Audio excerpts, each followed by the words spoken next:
Praise God. Magandang umaga. Tayo po'y magpupuri sa ating Panginoon. Hallelujah. Habang tayo maawit, papalapak natin ang ating mga kamay. I will enter His gates.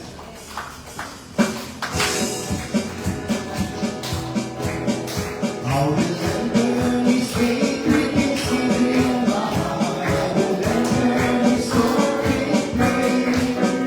I will sing this the day that the Lord has made. I will rejoice for He has made me glad. He has made me glad. He has made me glad. I will rejoice for He has made me glad. He has made me glad. Jesus made me glad. I will rejoice for Jesus made me glad. I will enter His gate with thanksgiving in my heart. I will enter His court with praise. I will say this is the day that the Lord has made. I will rejoice for Jesus made me glad. He has made me glad. He has made me glad. I will rejoice for He has made me glad. He has made me glad. He has made me glad. I will rejoice for He has made me glad. God is good all the time. He put a song of praise in His heart of mine. God is good all the time. Through the darkest night, the light God is good all the time. If you walk into the valley, where the shadows fall around, do not fear. He will guide you. He will keep you safe and sound. He has promised to never leave you nor forsake you. And His promise to God is good all the time. He put a song of praise in His heart of mine. God is good all the time. In the darkest night, His light will shine. God is good. God is good all the time. We worship Him, so I'm worthy.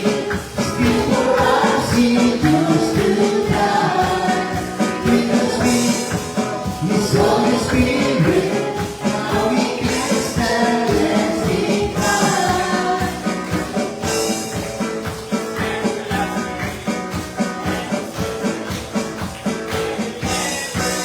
God is good all the time.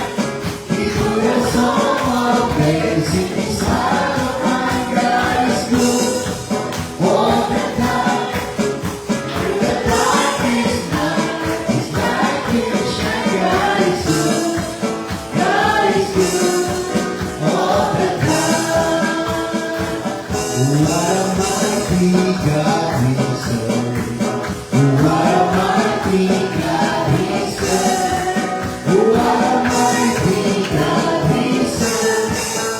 What a mighty God we serve. Oh, let us sing and praise the Lord. Oh, let us sing and praise the Lord.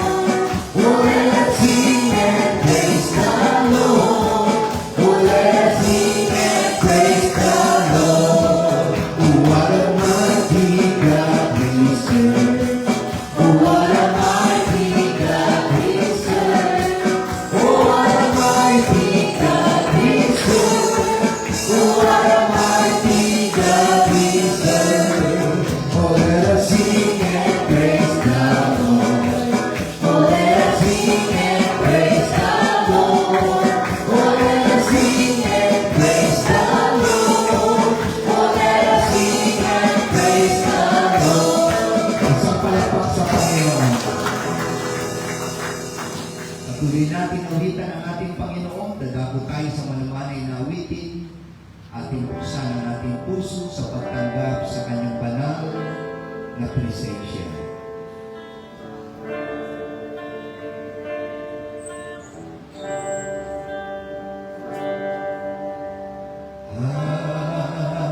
me now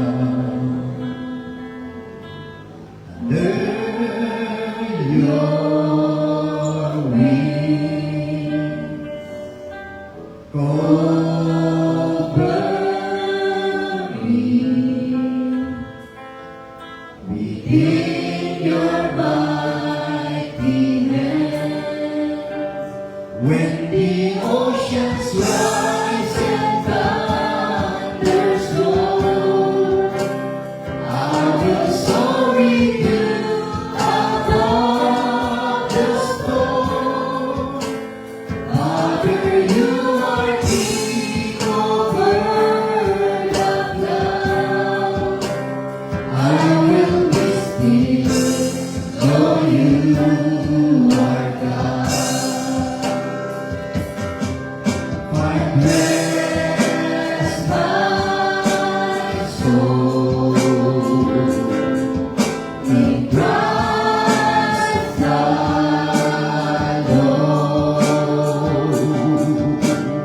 Know His power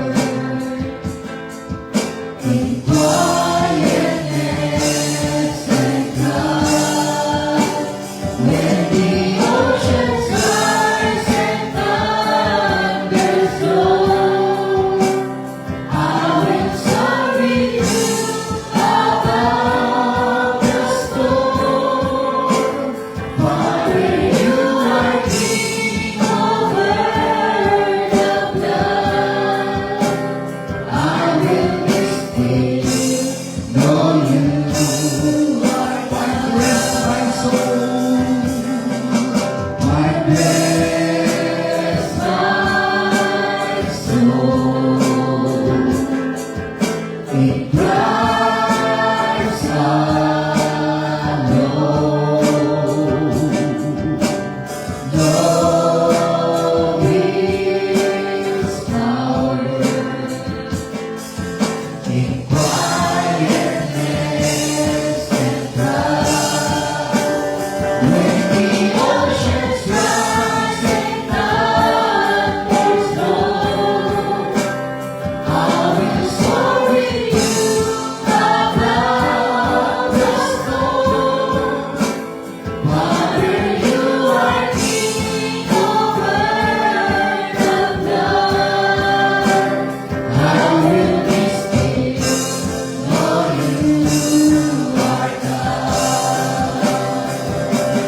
When the oceans rise and thunders roll, I will soar with you above the storm. Father, you are king over the clouds. I will be still, know you are God.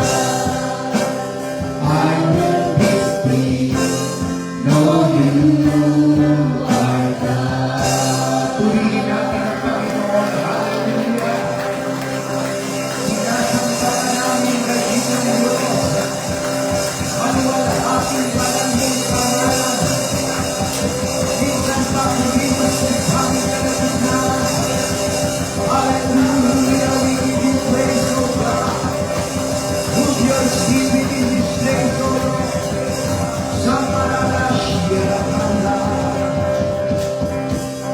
Amen. Hallelujah. Praise God. Dadako tayo ngayon sa mga sandaling ito sa panalangin at ating itaas ang ating mga tagapanguna buhat kay Pastor Greg, Sister Lisa Mitchell, Pastor Jesse, Sister Angel Clark, Pastor Joe Campbell, at ganoon din sa ating national leader, Pastor Alberto, and Sister Susan Isipeda, sa mga missionaries, digit sa lahat mga kapatid ng India.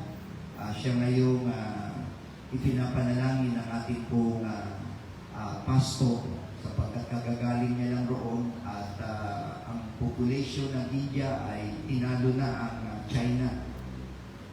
Kaya ang iglesia doon ay kakaunti pa lang. Kaya nagkaroon siya ng pangungusap buhat sa ating Panginoon. Kaya sama natin sa prayer mga kapatid, ang bansang India. Although may mga missionaries na galing sa ibang bansa na pinadala, pero ang pintig ng puso ng ating pong national leader from the Philippines ay magpadala rin puro. Kaya panalangin natin mga kapatid ang pagkilos ng Diyos at ito yung panahon na kailangan natin makapaghubog. Kaya marami raw anointed, subalit hindi na-train. No? Ito yung problema. Kaya namamali ng paggamit. Kaya yung pagsasanay, ito ay napakahalaga. Maging ang mga regional leaders natin sa mga conferences, crusades, pioneer rally, harvesters, homecoming, ang pagtatagumpay ng kawain ng Panginoon, patuloy nating idulog. Kaya bukas hanggang Biyernes ay magsisimula ang Guam Conference. Ito ay international Bible Conference at kasama din ng Guam ang mga tagapagsalita natin noong nakaraang May Conference sa Pilipinas. Sama natin sa Pray, Pastor Greg Mitchell at ganoon din mga kapatid ang kanyang team.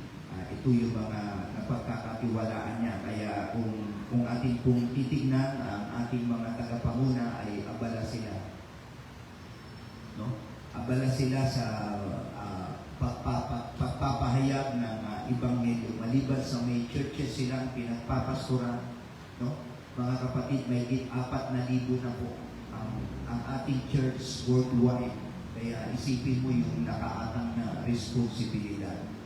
So nabanggit ko ito dahil ito yung ating pangitain. Pero hindi dahil nandito tayo sa loob ng simbahan ay unawa ang pangitain. Yung iba hindi naiintindihan ito. No? Kaya makagabi, pinangaral ko ito para lubos na maintindihan, lalo na yung papasok sa ministry. At syempre, bago ka pumasok sa ministry, kailangan maintindihan mo na ito. No? Kung ano mga kapatid, ang vision ng ating fellowship. Kaya sama natin sa prayer ang mga regional leaders. At local, meron din tayo mga conferences at patuloy natin panalangin. Ang ating iglesia sa Las Piñas sa mga obligasyon at responsibilidad at ganun din ang inyong lingkod, ang aking pamilya, kami si Pastor Jess, Karin Celes, Pastor Joel, Saralis Hispano, Pastor Richard, and Sister Rugaba, Pastor Alan, Sister Sonia Tablada, Pastor Mark, Sister Ruby Pudota, Pastor Rocky, Sister Joanna Patalinho, Pastor Nap, and Sister Lorna Soria, Pastor Renato, and Sister Betty Ruiz. Ang Heartless Family, Sister Melita Esteban, Sister Melda Amores, at Alex and Sister Christy Granadil. Pag-pray natin ang kanilang kalusugan. Ganun din kay Brother Gian, Sister ni Arsador, sila ay biyayaan ng Panginoon ng anak. At sa mga may karamdaman, patuloy nating ipanalangin, Julio Celis Sr. at Brother Leo Guido.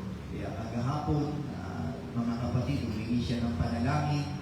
Ay pagtapos namin pag-pray over si Brother Leo, sabi niya pa, huwag ka munang umalis, panalangin mo ba ako? Daming pera mo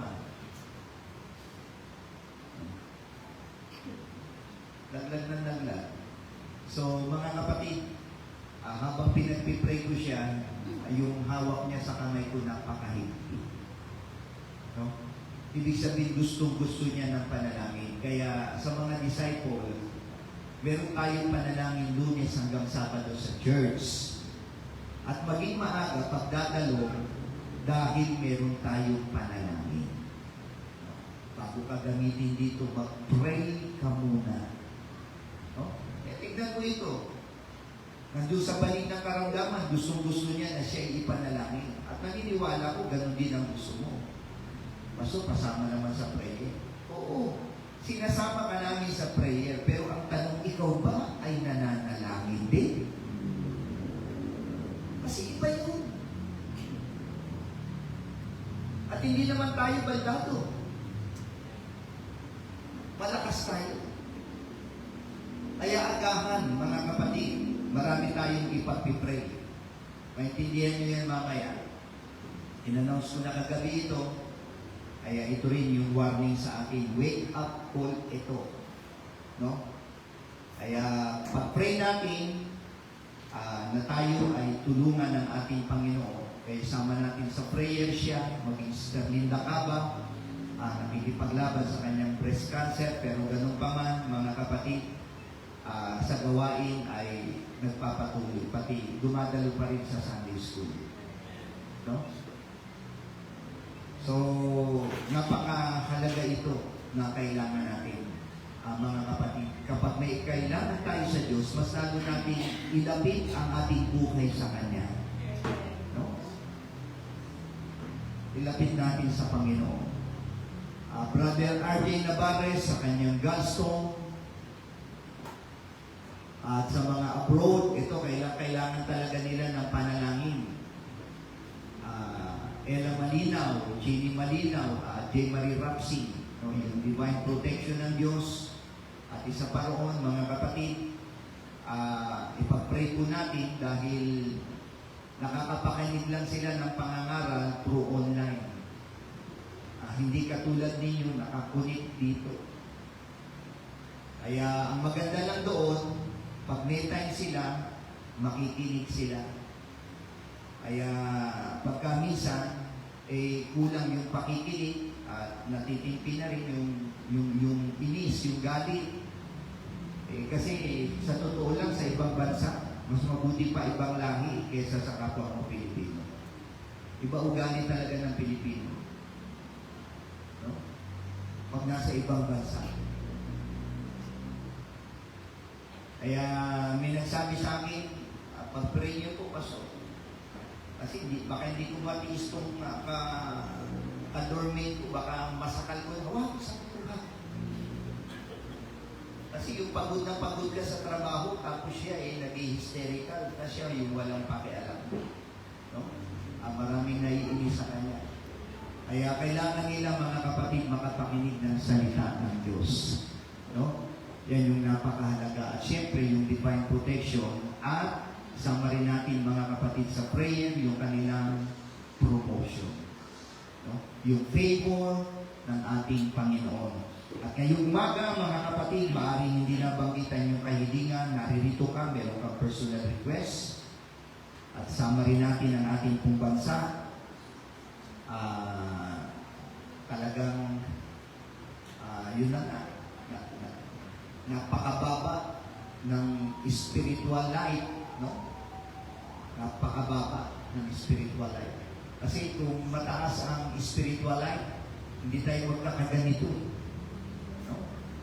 Tignan mo ngayon, mas pinaninindigan at nananaig pa yung kasinungalingan. No?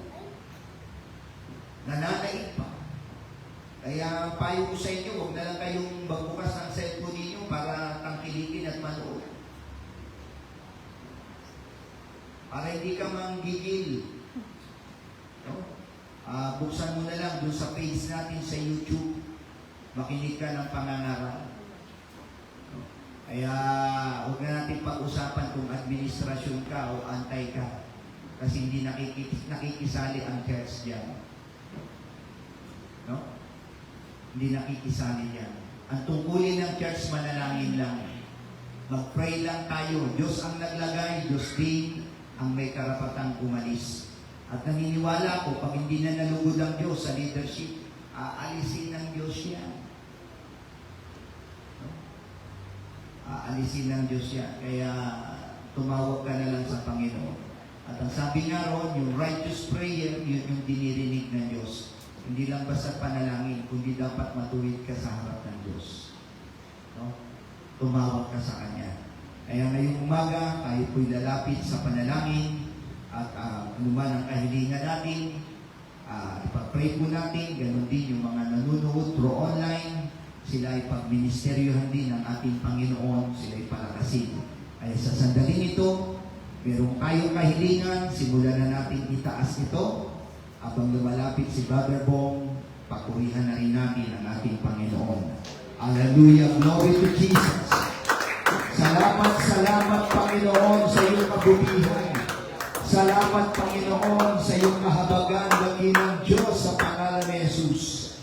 Praise God, hallelujah, dakilang Diyos, maraming salamat, Panginoon, ngayong umaga, O Diyos, salamat sa pag-iingat, at salamat sa proteksyon sa bawat isa, Panginoon. Dinako mo kami sa gawain ito, dakilang Diyos, at muli, Lord, aming tinataas sa iyo, Panginoon, ang palambang ito. Patuloy mo kaming samahan, O Diyos, patuloy kang mangusap sa aming kalagitnaan. Gamitin mo ang iyong dakilang salita, Panginoon, maging ang nilabas sa Panginoon sa harapan ni Lord God. Iatas namin sa iyo, Panginoon, ang kapuspusan ng iyong banal na Espiritu, Panginoon.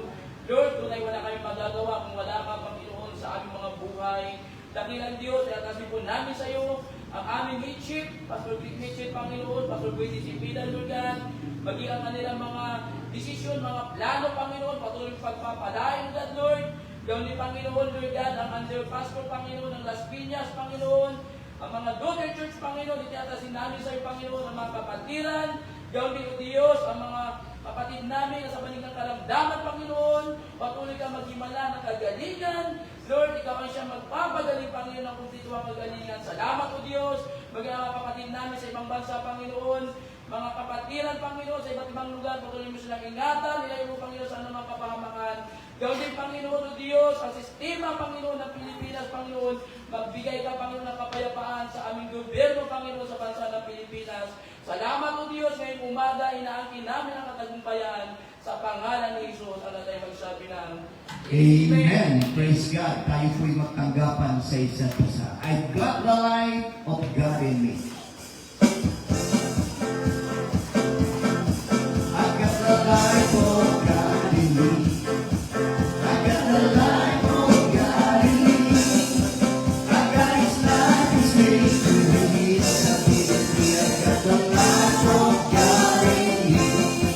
I've got the light of God in me.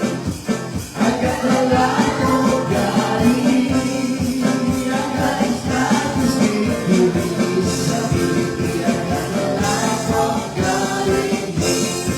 Through His power, Father, Father, working power in the blood. Oh, the Lamb. Through His power, Father, Father, working power in the precious blood of the Lamb. I've got the life of God in me. I've got the life of God in me. Kaya tayo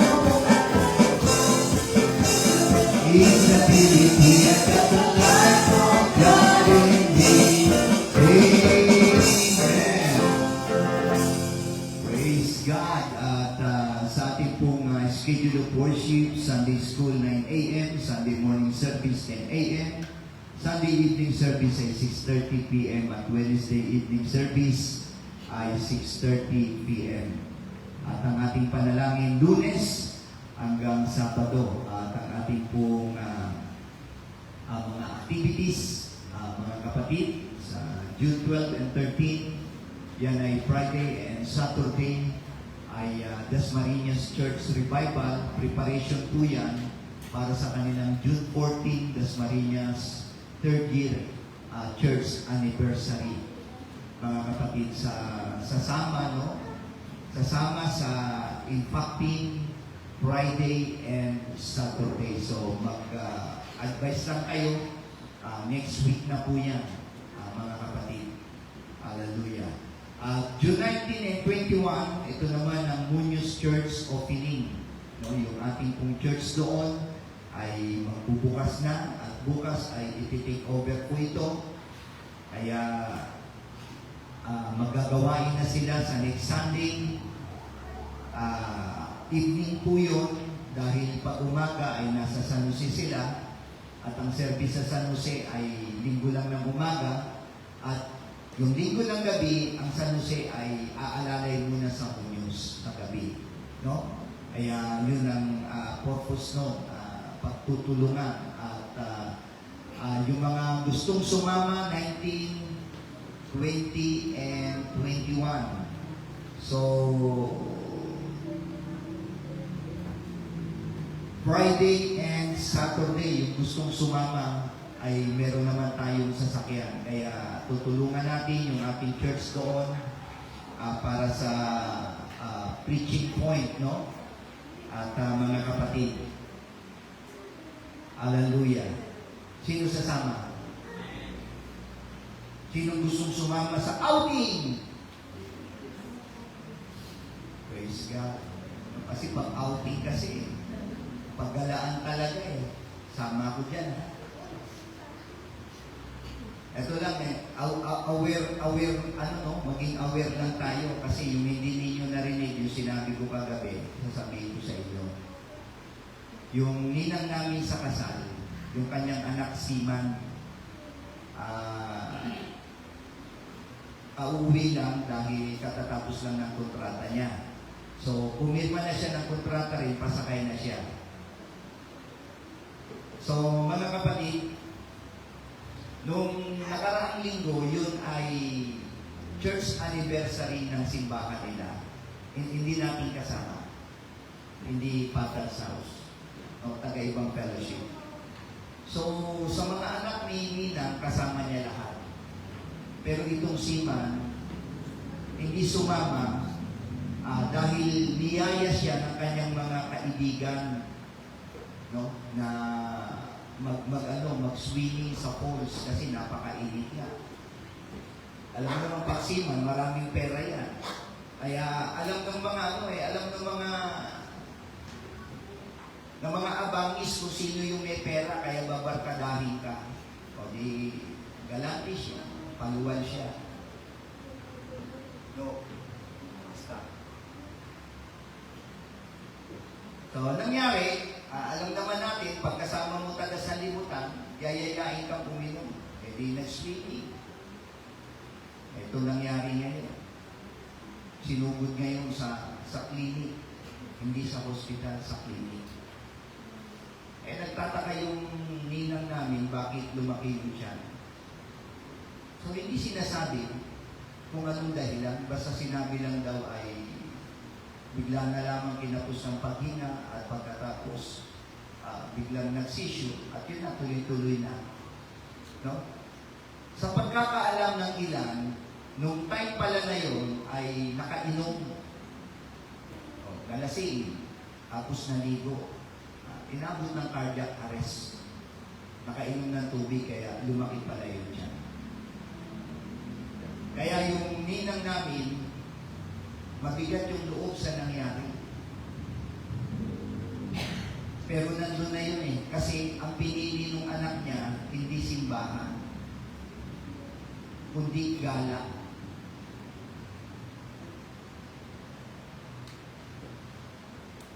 Hindi na natin maibabalik. Kung sa simbahan siguro, baka buhay pa siya. At ito nakakalungkot ngayon. Yung mga kaibigan niya, habang nakalamay, itong anak ni Ninang, ni isa man walang pumunta para makiramay. Kaya ito, lesson learned ito ha. Akala mo yung mga kaibigan mo taga sa libutan. Akala mo, mga tamang tao yan. Sabi ko nga sa inyo, hanggat may pera kayo at may pakinabang kayo, ganun lang din ang gagawin sa iyo. Pero kung wala, pababayaan ka niya. Lalo na ito, buhay. Hindi na maibabalik. No? Kaya sa mga nagbabakasyon, pinapayagan ko kayo, pero tiyakin lang ninyo, pagbalik ninyo, born again pa rin kayo. Amen? At yun ang isa nga sinasabi ko, mahilig kayong magbakasyon, kaya pagbalik nyo rito, yung espiritu ninyo, bakasyon pa rin. May gawain na may gawain, nagbabakasyon ka pa rin. Hindi ka na katulad ng puti. Pinapayagan ko naman kayo. Basta pag may gawain, nandoon kayo, ay hindi natin masasabi yung pangyayari. Kaya ito, sinabi ko lang to ha, wake up call ito. Sayang, may nasayang na buhay. Isipin mo yung sabi nga ni Ninang, pinagtatanggol siya ng anak niya na ito.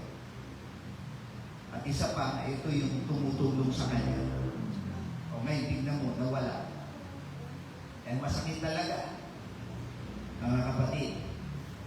Kaya mas maganda pag nagbakasyon kayo ron, magandang balita yung pasok, nagbukas ako ng Bible study, siniran ko yung aking sambayan na naligtas. Maganda pakinggan niya.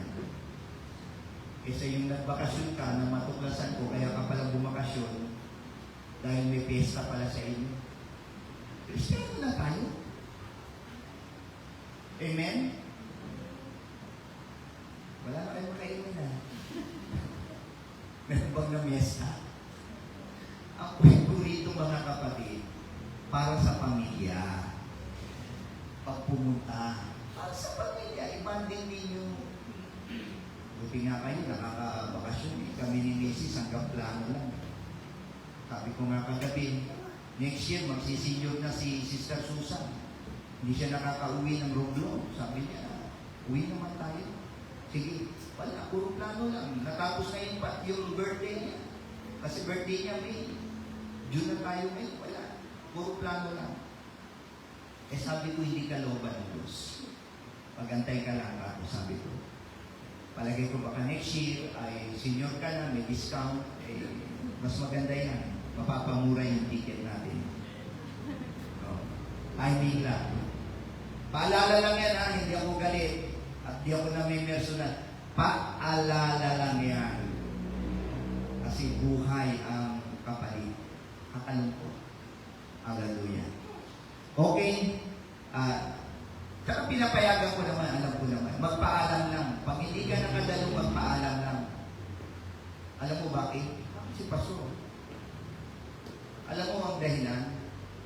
Nanangamba ko. Ano yung nangyari sa kanya? Ay, pag di makati Sister Susan, i-chat ka eh. Ano nangyari sa ba't di ka nakadalo? Ganito mo po. Huwag ninyong pakabahin ng pastor ninyo. Oras ang pagsamba, nasa kaya ito. Ay, magsabi lang. Wala naman ako magagawa eh. Kasi pag nagpaalam naman kayo, nandun ka na. Pasod ako baka dyan sa ganito. Okay, kasi nandun ka na eh. Hallelujah. Praise God. Amen. Reminder lang yan. Okay, so ito yung ating mga activities. I-announce ko na lang yung ating ilang kailangan. At purihin ng Diyos. Okay, tayo ay nilito naman ang ating handog at kaloob bilang pagpaparangal sa ating Panginoon. Brother po, simulan tayo sa panalangin. Praise God. Lord, maraming salamat mo dito, God, sa aming pamigay. Kami, Panginoon, matuloy, Lord God, na pinagalan mo sa amin ang mga meron kami, Panginoon. Yun, O Diyos, samahan ko, Lord God. Lord, pagpapalain ang paspalan, Panginoon, bigay sa iyong gawain, Lord, o Diyos mo na masiksikli, maapong ang pagpapalan. Ito ang dalangin sa pangalan ni Jesus. Amen. Amen. I'm working on a building. I'm working on a building. It's a big foundation. I'm working on a lasting fire of my Lord. And I'm never getting tired, working on a building. 'Cause when I get to heaven, I'm gonna see my reward. Once again, I'm working on a building. It's a big foundation. I'm working on a lasting fire of my Lord. And I never get tired, working on a building. 'Cause when I get to heaven, I'm gonna receive my reward. Praise God. Hallelujah.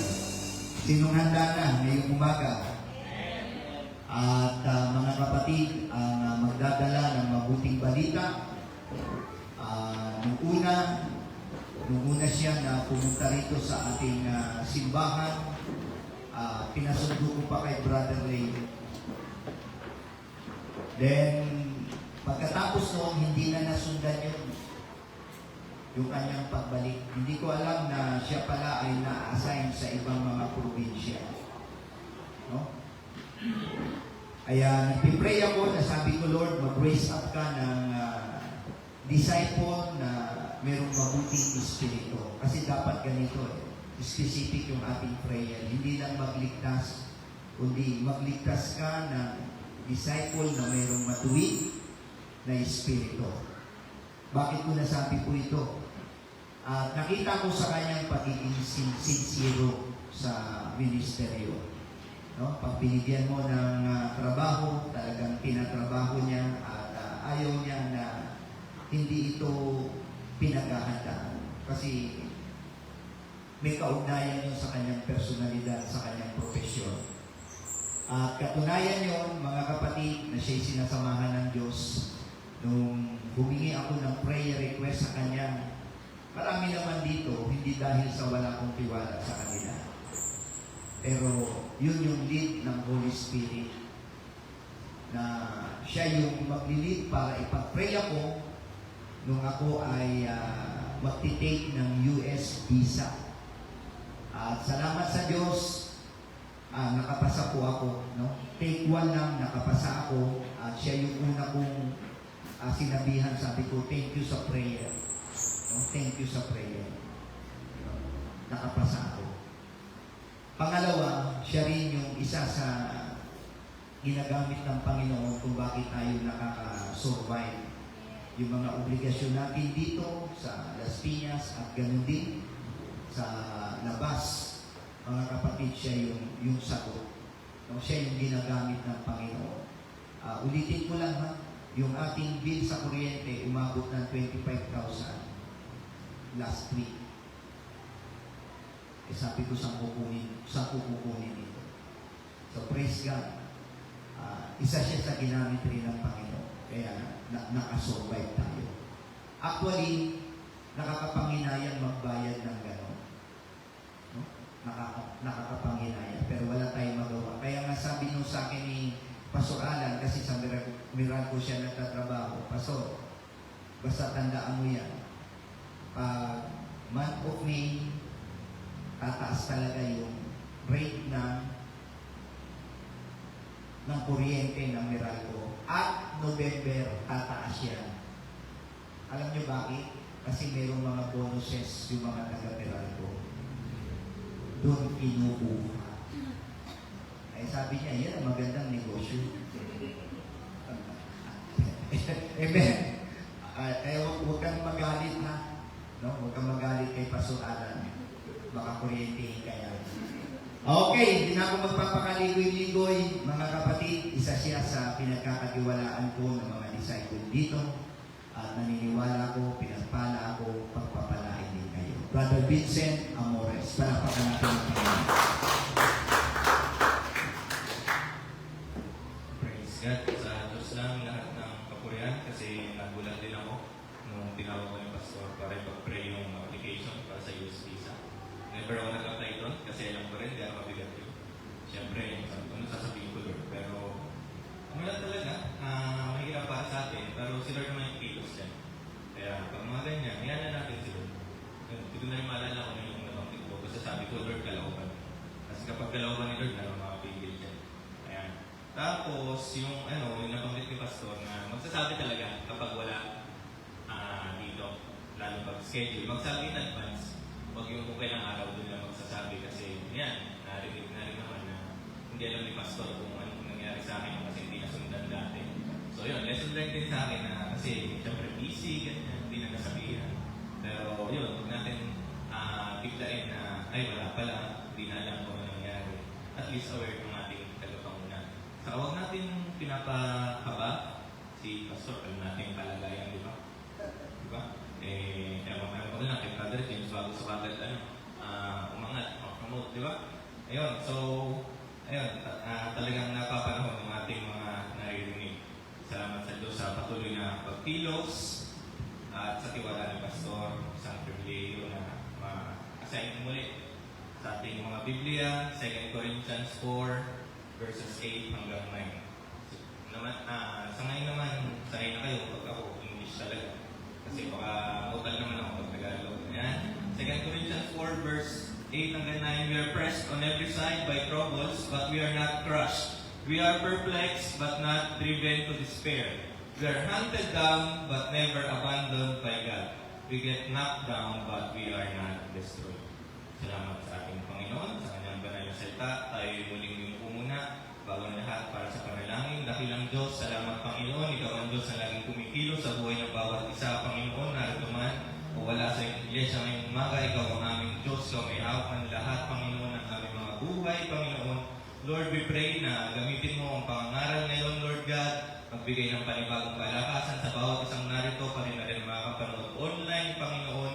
Patuloy kang magbigay, Lord God, ng mas malalim, Panginoon, na pananampalataya, Lord God, at Ikaw lamang, Lord, ang maitaas ngayong umaga, Lord God, dahil sa iyo lang nanggagaling ang aming lahat ng kalakasan, Panginoon. Salamat, Lord God, Ikaw ang aming Diyos, ngayon at magpakailanman sa iyong kapurihan sa pangalan ni Jesus. Amen.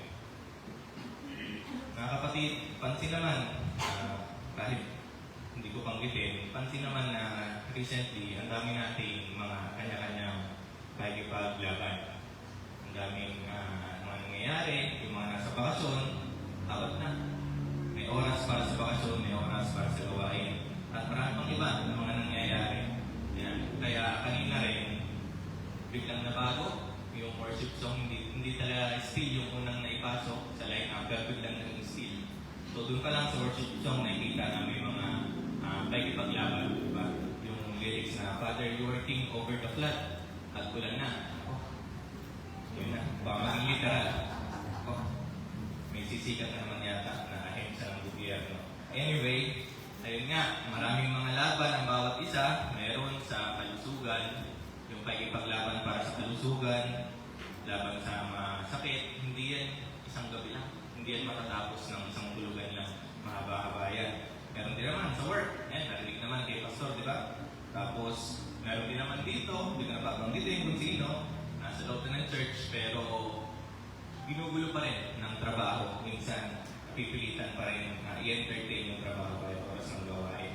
Tapos, meron din pakikipaglaban sa plano naman ng ating church. Merong buwang conference, tapos merong church opening. So, dun maglalaban na kagad yun sa'yo kasi parehas mong gusto.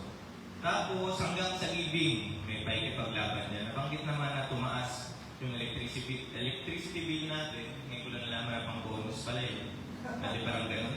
Makisuggest nga. Hindi, biro lang. Ayan. Tapos, syempre, tumaas na nga yung gas sa kuryente. Tataas din yung kailangan na suporta para sa Mundus Church. So, doon pa lang, may maraming pakikipaglaban na yan. At syempre, sa ministry, ito, bago ko lang nilagay, kagabi ko lang na dinagdag dito. Sa ministry, may pakikipaglaban din pala. Kung medyo na kung nakuha natin yung pinupunto sa Jubilee Night, makikita natin na talagang may pakikipaglaban kahit matagal na sa ministry. Mga kapatid, alam naman natin lahat na sa buhay, pero talagang ganyan. Hindi tayo makakaiwas sa problema, pakikipaglaban. Pero mga kapatid, di ba, napapagod din tayo. Kasi pastikan lang to kung sabihin natin na, Lord, kaya pa. Pero kita naman ni Lord na gusto mo na lang bumitaw. Hindi natin kakantayin dahil mataas yun. Ayan, nabibigatan tayo mga kapatid. Kaya, ang pangaral ngayong umaga ay patungkol sa standing strong. Ayan, pananatiling nakatindig na matibay. Ikapilas na lalo. Basta yan, gets yan, standing strong, di ba? Standing na strong pa. Ayan. Nasabi na rin naman kagabi, di ba, na kailangan yung pundasyon natin matibay. Ayan. Actually, nung sinusulat ko ito, sabi ko, hindi ko maintindihan bakit. Ito, kasi yung standing strong, di ba? Pag pinahinggan natin, ang basic, napaka-foundational niya. Kumbaga, basic. Hindi ko maintindihan na sabi ko, sasakto ba ito, Lord?